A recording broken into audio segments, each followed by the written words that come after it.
Hey, this is Cameron. Welcome back to the Busy Gardener channel. Today we're going to take a quick look at how to support fruit trees that are overloaded with fruit and in danger of breaking. Let's get busy.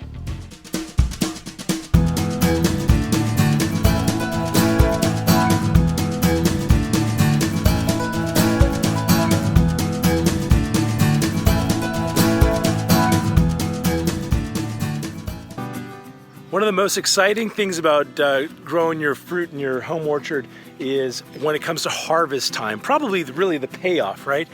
And so when you come out and you see all of this fruit on here, like the Santa Rosa plum is just loaded with hundreds of pounds of fruit.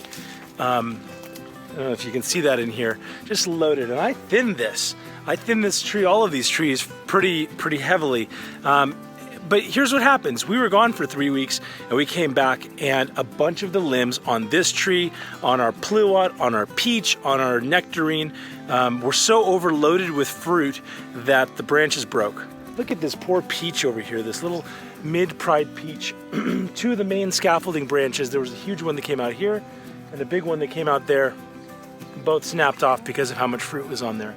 That was really unfortunate to see. A bunch of branches broke, not everyone. You see I've had to make, though, a couple of cuts here. This one broke, that one down there broke. And so when it comes to fruit trees, if you are not going to thin as aggressively, or if you do thin aggressively but just have a really solid fruit set, you want to make sure you can support your branches. Now, I was out of town. I wasn't here to come and take care of this for 3 weeks, actually, which was amazing, a lot of fun. But what happened was this fruit grew, and without the attention that it needed, it weighed those branches down and they're breaking. So I want to show a couple of options that you have when it comes to supporting your fruit trees.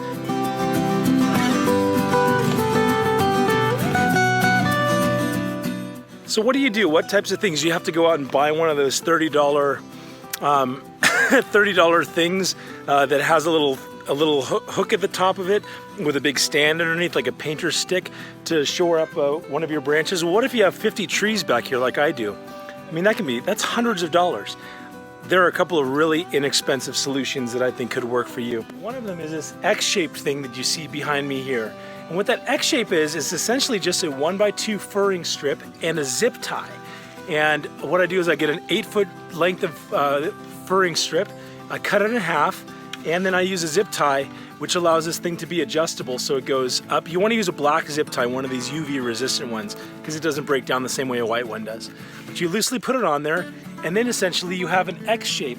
And if you want it higher up, then you put it together, move the zip tie up higher. And if you want it lower, then you just move it lower, and that changes the height of your support. And so once you have an X like this, you essentially just put your branch right through the middle there, put it in the ground, and it'll support it. So that's one way to do it. Another way to do it that is kind of a little bit futuristic is with this other method that I have over here. It's holding up that pluot. Do you see that thing on the top of there?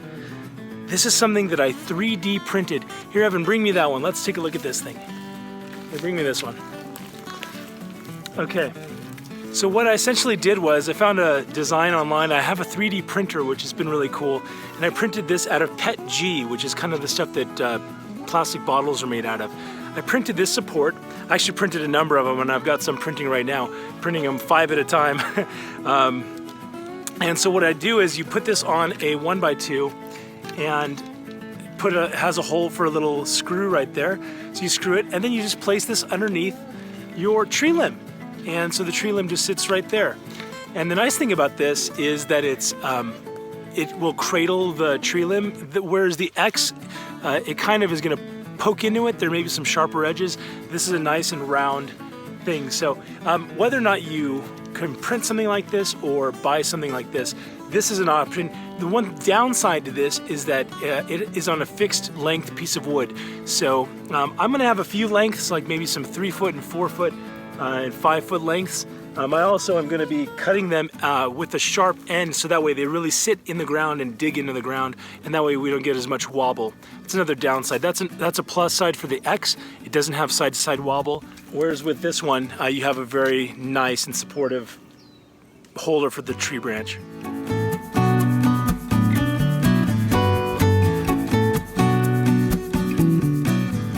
so here's essentially what we're talking about. Taking one of these, sticking it on the end of this, putting a little screw in here to hold it is one option. Here's another look at this X-shaped, and so you've got a couple of options here that can work really well. Depending on if you're okay with like a fixed height. If you need an adjustable height or something that goes lower than any fixed height, then you'll want to use this. With any of these, I'm going to be cutting these down into a point, so that way it can stick in the ground.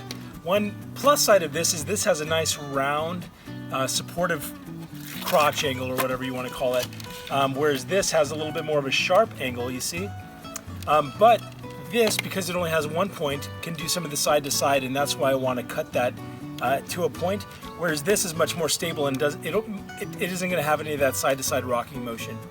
So this is a look at these two options for your orchard.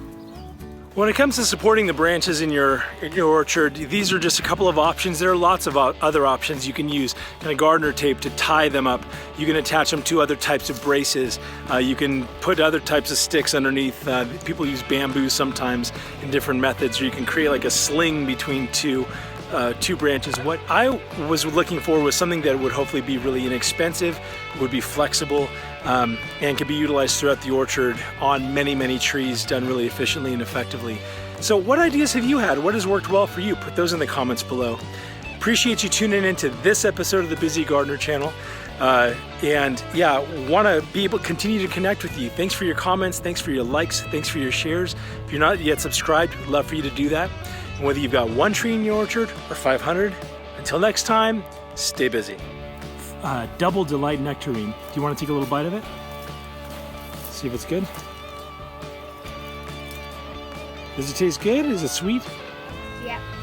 Oh, nice work. Can you try it? Sure, let me just taste it. Wow, this is really good, Evan. Good find. Delicious.